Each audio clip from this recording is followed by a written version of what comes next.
बिस्मिल्लाहिर्रहमानिर्रहीम। मेरा नाम अब्रेज़ अली अब्बासी है और मैं एसएसपी इन्वेस्टिगेशन कुरंगी के फ़राइज़ सर अंजाम दे रहा हूँ। कुरंगी के इलाके से दो बच्चियाँ जिनकी उम्र 13 से 14 साल के दरमियान है, कंज़ा और नाइला, उनकी गुमशुदगी की इत्तला थी जिस पे एफ़आईआर दर्ज होती है 7/1/2023 को।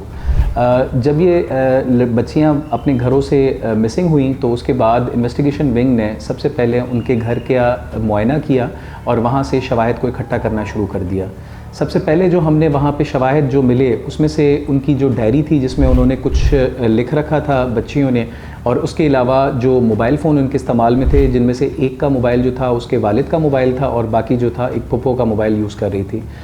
जो मोबाइल्स थे उनको हमने फॉरेंसिक के लिए भिजवा दिया अपने आईडी टीम के थ्रू, और इसके अलावा जो उनका डाटा लिखा हुआ था डायरी में उसको हमने एनालाइज़ करना शुरू कर दिया। जब हमने उस डाटा को एनालाइज़ किया उससे हमें पता चला कि वो जो है उसमें मुख्तलिफ़ जो ट्रेन के औकात हैं और उनके जो रेट्स वगैरह लिखे हुए हैं उसका ज़िक्र था। और उसके अलावा उसमें एक और चीज़ हमें मिली कि लड़कियां जो हैं वो 7/1/2023 से अपने घर से जाने का इरादा रखती थीं और उसमें उन्होंने नौफल नामे अपने एक कज़न जो है उसको भी उन्होंने साथ अपने ले जाना चाहा। लेकिन जब हमने देखा तो वो नौफल अपने घर पे मौजूद था, उसको फिर हमने इंटरव्यू किया। जब उसको हमने इंटरव्यू किया तो वहाँ से हमें इंकशाफ हुआ कि जो लड़कियाँ थीं वो BTS एक कोरियन म्यूज़िकल बैंड है जिसको बहुत लाइक करती थीं, जिसको फॉलो करती थीं और ख्वाहिश रखती थीं कि हम लोग उनसे जाके कोरिया में मिलें और उसके अलावा उनके साथ काम करें।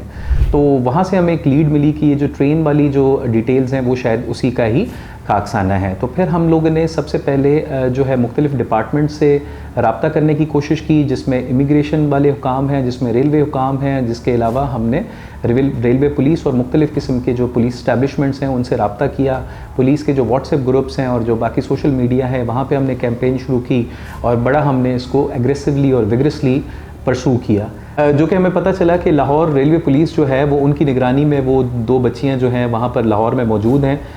उसके बाद हमने फिल फॉर एक्ट करते हुए जो केस का IO है उसको यहाँ पे कोडल फॉर्मेलिटीज़ के बाद उसको हमने इजाज़त दी कि वहाँ से लड़कियों को बाजियाब किया जाए, जो कि इंशाअल्लाह ताला जल्द अज जल्द वहाँ से बाजियाब हो जाएंगी। यहाँ पर मैं एक पब्लिक अवेयरनेस के लिए एक पैगाम देता चलूँ कि जो आजकल हमारे यहाँ जो बच्चों का स्क्रीन टाइम है उसको खुदारा जो है जो पेरेंट्स हैं वो पेरेंटल गाइडेंस के अंडर जो है ना उनको अलाउ करें मोबाइल यूज़ करना, क्योंकि इस तरह के जो वाक़यात होते हैं उसमें फिर पूरे मुआशरे के लिए एक बहुत ही ज़्यादा तशवीश की एक लहर होती है और हम चाहते हैं कि तमाम जो लोग हैं उनके बच्चे जो हैं वो अल्लाह ताला उनको महफूज रखे। और अब हमारा जहाँ पर फ़र्ज़ है कि हम उस पर पेरेंटल गाइडेंस ज़रूर करें।